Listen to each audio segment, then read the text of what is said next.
الحمد لله رب العالمين والصلاة والسلام على سيد الأنبياء والمرسلين وعلى آله وأصحابه أجمعين ومن تبعهم بإحسان إلى يوم الدين أما بعد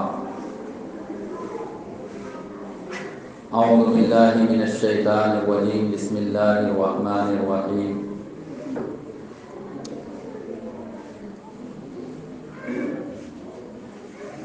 يا أيها الذين آمنوا ادخلوا في السلم كافة ولا تتبعوا خطوات الشيطان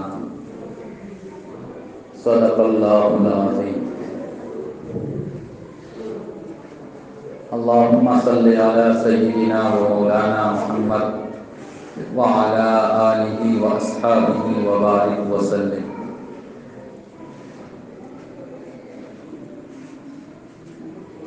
اسلام مذہب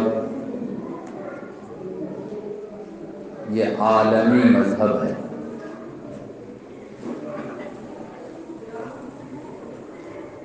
اور اس مذہب کے اندر زندگی میں پیش آنے والے چھوٹے سے چھوٹے مسئلے کا اور بڑے سے بڑے جھگڑے لڑائی فتنہ فساد کا حل اللہ رب العزت نے اور اللہ کے پیارے رسول صلی اللہ علیہ وسلم نے بیان فرمایا ہے. دراصل انسان اس دنیا میں عام طور پہ دو طرح کے مسائل سے دو چار ہوتے ہیں. کچھ باتوں اور کچھ مسئلوں کا تعلق حقوق اللہ سے یعنی اللہ کے حقوق سے اور کچھ کا تعلق حقوق العباد بندوں کے حقوق سے. حقوق اللہ جیسے نماز ہے، روزہ ہے یا حج ہے، قربانی ہے، زکوٰۃ ہے وغیرہ وغیرہ. اور حقوق العباد جیسے معاملات کے قبیل سے جتنی بھی باتیں ہیں. اب اس کے اندر بزنس، سروس، اسی طریقے سے نکاح، طلاق، خلا، وصف، یہ تمام چیزیں حقوق العباد اور حقوق اللہ کا بھی اس میں کچھ نہ کچھ پہلو ہے. لیکن خاص طور پہ معاملات، لین دین اور آپس میں کبھی اختلاف ہو جائے، لڑائی جھگڑے ہو جائے، میراث کا مسئلہ ہے، ان چیزوں کا تعلق، وصیت کا مسئلہ ہے، ان چیزوں کا تعلق حقوق العباد سے. جس طرح اسلام میں حقوق اللہ کو بیان کیا گیا ہے، حقوق العباد بندوں کے حقوق کو بھی بیان کیا گیا ہے. بلکہ یہ بات مشہور ہے، سب لوگ جانتے ہیں کہ حقوق اللہ کے اندر اللہ کے حقوق میں اگر کچھ کمی کوتاہی ہو جائے ممکن ہے کہ اللہ تعالیٰ اپنا فضل فرما دے اور معاف کر دے. لیکن تعلق اگر حقوق العباد کے ساتھ ہے، ہم نے، آپ نے یا کسی نے بندوں کے حق کو مار کر کھایا، بندوں کے حق کو ضائع کیا، تو جب تک وہ معاف نہ کرے اللہ بھی معاف نہیں کرے گا. انہی چیزوں کو اسلامی شریعت کے مطابق حل کرنے کا نام عدل اور عدل کے نظام کو، سسٹم کو قائم کرنے کا نام قضا. احادیث کی جتنی کتابیں ہیں، چھوٹی سی چھوٹی، بڑی سے بڑی، تمام کتابوں کے اندر قضا کے مسئلے کو بیان کیا گیا ہے۔ اللہ کے رسول صلی اللہ علیہ وسلم نے خود صحابہ کرام رضی اللہ عنہم اجمعین کے درمیان قضا کی ذمہ داری کو انجام دی۔ مشہور واقعہ ہے حضرت حمزہ رضی اللہ تعالی عنہ، جو سید الشہداء، تمام شہیدوں کے سردار، ان کی جب شہادت ہو گئی تو ایک مسئلہ سامنے آیا کہ ان کی بچی، ان کی صاحبزادی کی پرورش کون کرے گا؟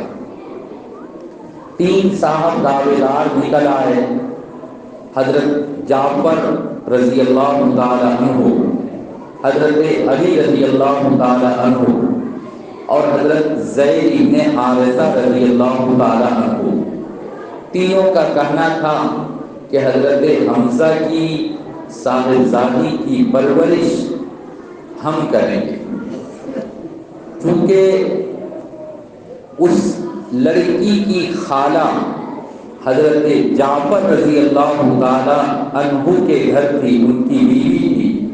آپ صلی اللہ علیہ وسلم نے اس قضیے کو اور اس نزاع کو، آپسی جھگڑے کو یہ کہہ کر ختم کیا اور فیصلہ کیا کہ خالہ یہ ماں کے درجے میں ہوتی ہے، لہذا حضرت جعفر رضی اللہ تعالی عنہ اس لڑکی کی تربیت اور پرورش کے ذمہ دار ہوئے۔ اسی طرح اور ایک چھوٹی مثال دے دوں، حدیث میں آتا ہے حضرت برا ابن عازب رضی اللہ تعالی عنہ ایک بڑے صحابی تھے، ان کا کچھ انصاری صحابہ کے ساتھ اختلاف ہوا۔ مسئلہ یہ تھا کہ مویشی جانور دن میں باندھ کر رکھا جائے یا چھوڑ دیا جائے، کھیت کی حفاظت کھیت کے مالک کریں گے یا جانور کی حفاظت جانور کے مالک کریں گے؟ اللہ کے رسول صلی اللہ علیہ وسلم نے فیصلہ فرمایا کہ دن میں کھیت کے مالک کی ذمہ داری ہے کہ وہ اپنے کھیت کی حفاظت کرے، اور جانور کے مالک کی ذمہ داری رات میں ہے کہ وہ رات میں اپنے جانور کو باہر نہ رکھنے دے۔ اس کا مطلب یہ ہوا کہ دن میں اگر جانور ادھر ادھر چلتا ہے، آتا جاتا ہے، تو یہ جانور کے مالک کی کوئی غلطی اور قصور نہیں ہے، بلکہ کھیت کے مالک کی ذمہ داری ہے کہ دن میں وہ اپنے کھیت کی نگرانی اور حفاظت کرے۔ چنانچہ آپ لوگوں کو تعجب ہوگا، بالکل اروناچل کے بارڈر پر ایک ایریا ہے، ہندو مسلم کرسچن ٹرائبل لوگ سب آباد ہے۔ میں جب پہلی مرتبہ گیا تو دیکھا کہ دھان کی کھیتی ہے، کھیت ہے، اور اس میں چاروں طرف سے بانس لگا دیا۔ میں نے کہا یہ بانس کیوں لگایا گیا؟ تو بتلایا اس لیے کہ کھیت کے مالک کی ذمہ داری ہے کہ وہ اپنے کھیت کی حفاظت کرے، جانور کے مالک کی ذمہ داری دن میں نہیں بلکہ رات میں ہے کہ وہ اپنے جانور کو باندھ کرے۔ مجھے یہ بتلانا تھا کہ اللہ کے رسول صلی اللہ علیہ وسلم نے بھی قضا یعنی قاضی ہونے کی حیثیت سے امت کے درمیان قضا کی ذمہ داری کو انجام دیا۔ اللہ کے رسول صلی اللہ علیہ وسلم نے ضرورت پڑنے پر مکے کا قاضی حضرت عباد بن اسید رضی اللہ تعالی عنہ کو، اسی طرح سے یمن کا قاضی حضرت معاذ بن جبل رضی اللہ تعالی عنہ کو، حضرت دہیہ کلبی رضی اللہ تعالی عنہ کو اور حضرت علی رضی اللہ تعالی عنہ کو، ان تینوں حضرات کو یمن کے الگ الگ علاقوں کا قاضی بنا کر آپ نے بھیجا۔ لمبی بات ہو جائے گی، خلاصہ یہ ہے کہ آپ صلی اللہ علیہ وسلم نے قضا کی ذمہ داری کو انجام دیا اور آپ نے خود قاضی کو متعین بھی کیا۔ حضرت ابوبکر صدیق رضی اللہ تعالی عنہ نے اپنے زمانے میں حضرت انس بن مالک رضی اللہ تعالی عنہ کو بحرین کا قاضی متعین کر کے روانہ کیا۔ خود حضرت عمر رضی اللہ تعالی عنہ قاضی کی حیثیت سے فیصلے کیا کرتے تھے۔ اسی طریقے سے حضرت عمر رضی اللہ تعالی عنہ کے زمانے میں، حضرت عثمان رضی اللہ تعالی عنہ کے زمانے میں، آپ حضرات کو تعجب ہوگا، حضرت عثمان رضی اللہ تعالی عنہ نے قاضی شریح کو قاضی بنایا تھا۔ اور قاضی شریح ایک ایسی شخصیت ہے اسلام کے اندر، قضا کے معاملے میں جسٹس، چیف جسٹس ہو یا اس کے نیچے ہو، دنیا کا کوئی بھی جسٹس قاضی شریح کی کتاب کا مطالعہ کیے بغیر، اگر وہ قاضی شریح کی کتاب کا، قاضی شریح کی نظریات کا مطالعہ نہ کرے، اسٹڈی نہ کرے، تو وہ کامیاب جسٹس بن ہی نہیں سکتا ہے، کامیاب جج بن ہی نہیں سکتا ہے۔ اور یہ صرف ہمارے اور آپ کے ملک میں نہیں، بلکہ قاضی شریح اتنے بڑے قاضی تھے، اتنے بڑے قاضی تھے کہ آج یورپ کنٹری کی لائبریری میں آپ جہاں بھی چلے جائیے، ان کی شخصیت پر سینکڑوں کی تعداد میں تھیسس، مضامین لکھے ہیں۔ پی ایچ ڈی کی ڈگری لوگوں نے قاضی شریح کی شخصیت پر مقالہ اور تھیسس لکھ کر پی ایچ ڈی کی ڈگری حاصل کی۔ آپ امریکہ میں، لندن میں، فرانس میں، جرمنی میں کہاں بھی چلے جائیے، بڑی سی بڑی یونیورسٹی کے اندر قاضی شریح کے فیصلے اور قاضی شریح کی پوری لائف ان کی الماری اور ان کی لائبریری میں موجود ہے۔ قاضی شریح کا ایک مشہور واقعہ کتابوں میں آتا ہے، حضرت علی رضی اللہ تعالیٰ عنہ خلیفہ تھے، اور ان کے ایک لوہے کا لباس جس کو زرہ کہا جاتا ہے وہ ہو گیا۔ بعد میں پتا چلا کہ ایک یہودی نے لیا تھا۔ حضرت علی رضی اللہ تعالیٰ عنہ نے اپنا مقدمہ پیش کیا قاضی شریح کے یہاں۔ قاضی شریح یہ چیف جسٹس تھے، اور حضرت علی رضی اللہ تعالیٰ عنہ یہ امیر المؤمنین تھے، یہ پورے اسلامی ملک کے بادشاہ تھے، امیر تھے۔ لیکن مسئلہ تھا، اس لیے جیسے یہاں اگر پردھان منتری کا بھی کوئی مسئلہ ہوگا تو سپریم کورٹ میں وہ جائے گا، تو حضرت علی رضی اللہ تعالیٰ عنہ نے ایک مقدمہ پیش کیا اپنے لوہے کے لباس کا زرہ کا۔ قاضی شریح رحمۃ اللہ علیہ نے کہا کہ حضرت آپ امیر المؤمنین ہیں، میں آپ کا فیصلہ کروں یہ تو مناسب نہیں، لیکن اسلام نے ہم کو یہ سکھایا ہے کہ جو مدعی ہوگا وہ اپنا دو گواہ پیش کرے، اور جو مدعا علیہ ہوگا وہ قسم کھائے۔ چونکہ آپ مدعی ہیں تو آپ دو گواہ پیش کیجیے۔ حضرت علی نے اپنے غلام کو گواہ کے طور پہ اور اپنے لڑکے کو گواہ کے طور پر پیش کیا۔ قاضی شریح رحمۃ اللہ علیہ نے کہا کہ بیٹے کی گواہی باپ کے حق میں قبول نہیں ہوتی ہے۔ اس کا مطلب یہ ہوا کہ آپ کے پاس ایک گواہ ہے، گواہ تو کم سے کم دو ہونا چاہیے۔ دوسرا گواہ نہیں تھا۔ یہودی سے کہا گیا کہ تم قسم کھا کر بتاؤ کہ یہ زرہ تمہاری ہے۔ انہوں نے قسم کھا لیا، جھوٹی قسم کہ یہ زرہ ہماری ہے۔ آپ صلی اللہ علیہ وسلم قاضی شریح نے یہودی کے حق میں فیصلہ کر دیا۔ یہودی کو جب وہ زرہ مل گئی تو بعد میں وہ حضرت علی رضی اللہ تعالیٰ عنہ کے پاس گئے اور جا کر کہا کہ میں نے اپنی مذہبی کتاب میں پڑھا تھا کہ مسلمانوں کا جو چوتھا خلیفہ ہوگا ان کا ایک مسئلہ کورٹ میں پیش ہوگا، اور کورٹ کا جو چیف جسٹس ہوگا وہ خلیفہ کے حق میں نہیں بلکہ خلیفہ کے خلاف فیصلہ دے گا۔ میں نے اپنی مذہبی کتاب میں جو بات پڑھی تھی آج اس کا نظارہ اور اس کا مشاہدہ کرنے کو مل گیا، لہذا آپ اپنا ہاتھ بڑھائیے اور میں کلمہ پڑھ کر مسلمان ہوتا ہوں۔ وہ یہودی مسلمان ہو گیا۔ تو اسلام میں نظام عدل، نظام قضا جو بہت پرانی آپ صلی اللہ علیہ وسلم کے زمانے سے یہ چلا آ رہا ہے، اسلامی حکومت میں ہر جگہ ہے۔ آئیے ذرا ہندوستان کے حالات کو دیکھیں۔ 1864 عیسوی تک جب یہاں اسلامی حکومت کا قیام ہو چکا تھا پہلے ہی، تو ہر زمانے میں حکومت کی طرف سے قاضی متعین کیا جاتا تھا۔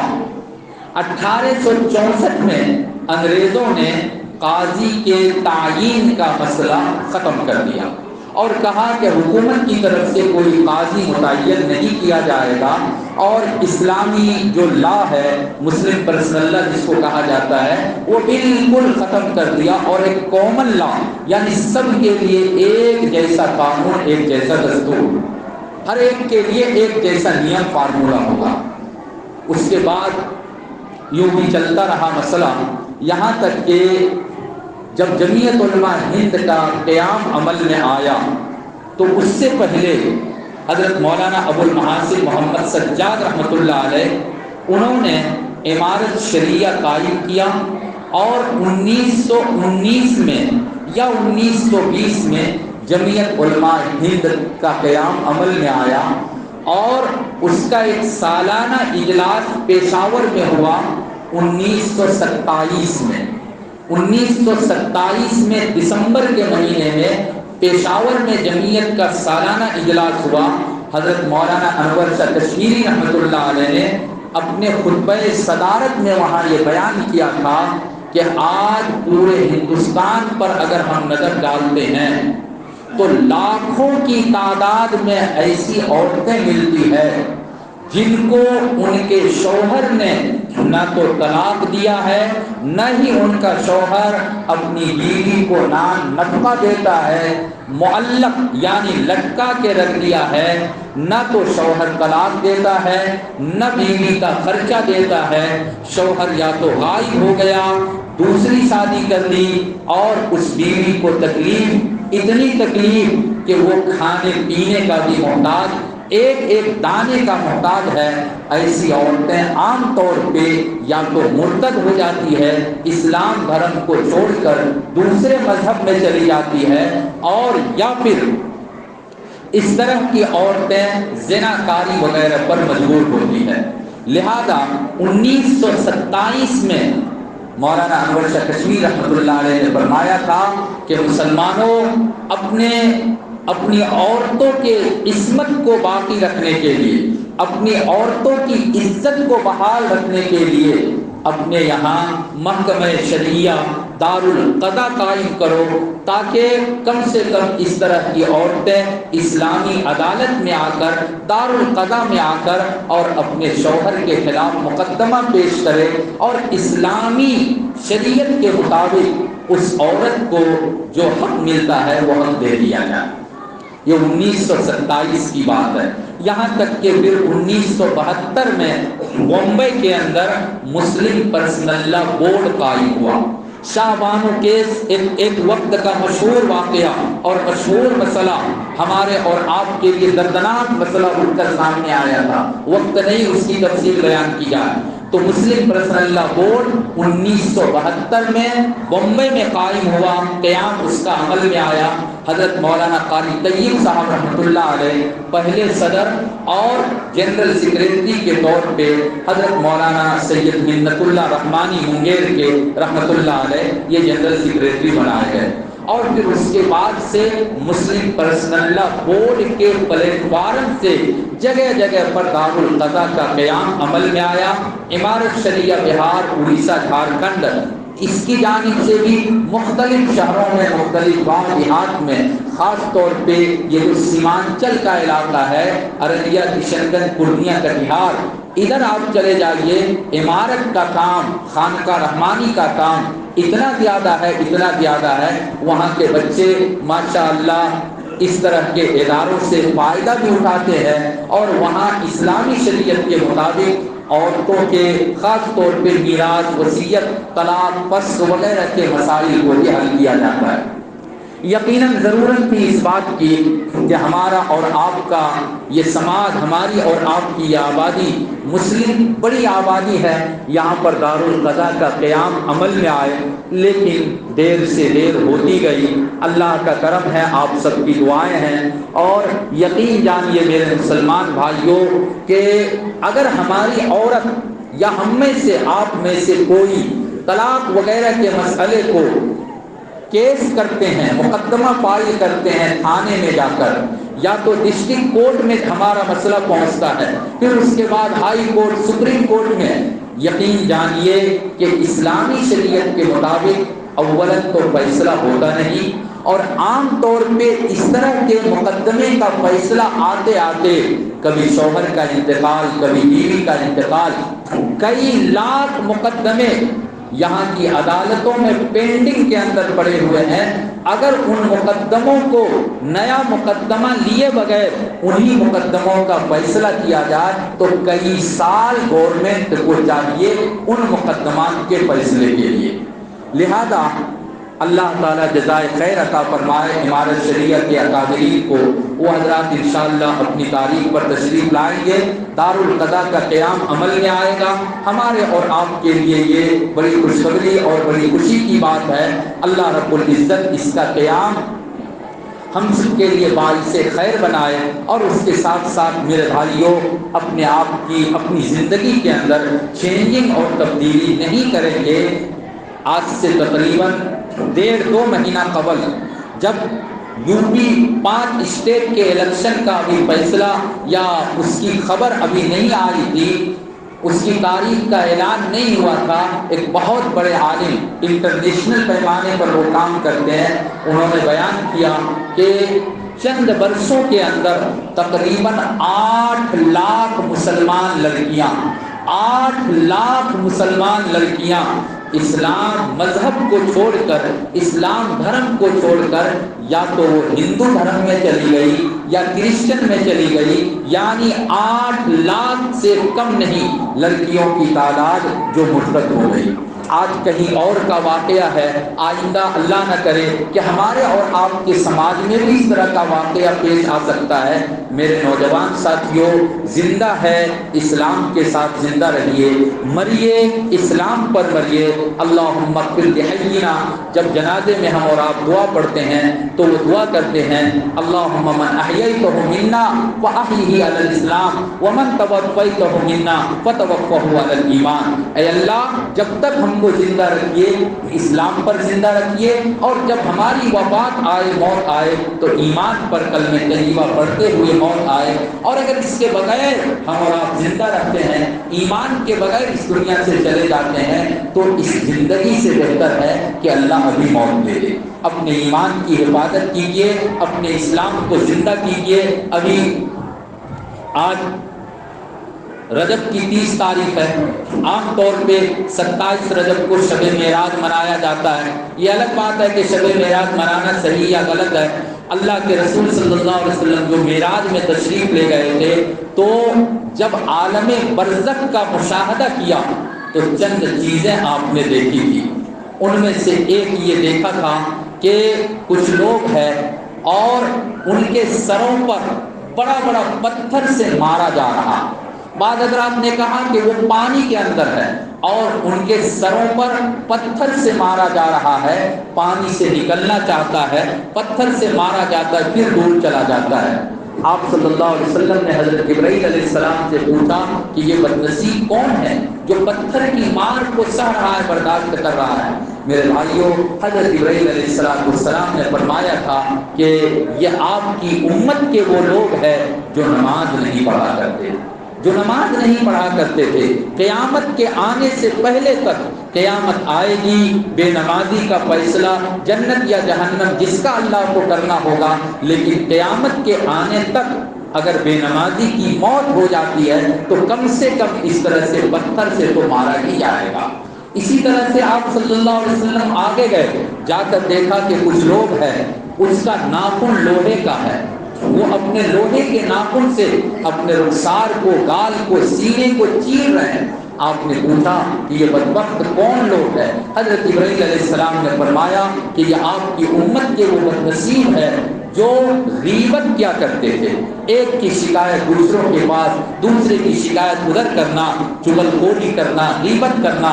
حدیث میں آتا ہے الغیبۃ اشد من الزنا، غیبت کا جو گناہ ہے یہ زنا سے بھی بڑھ کر ہے۔